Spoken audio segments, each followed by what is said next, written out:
তিন বন্ধু রাজু, তানিম আর ইম। ছোটবেলা থেকেই তারা একসাথে বড় হয়েছে, স্কুলের বেঞ্চ ভাগাভাগি করেছে, একসাথে ফুটবল খেলেছে। তাদের বন্ধুত্ব ছিল অটুট। তবে সময়ের সাথে সাথে জীবনের জটিলতা তাদেরকে আলাদা করে দিতে শুরু কর। একদিন হঠাৎই তানিম প্রেমে পড়ে গেল এক মেয়ে।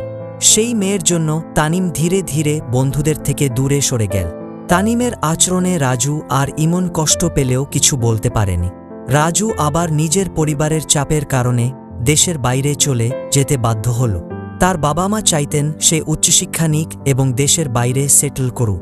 ইমন একা পড়ে গেল, কিন্তু তারও পরিবারের আর্থিক সমস্যা থাকার কারণে বন্ধুত্ব টিকিয়ে রাখতে পারছিল না।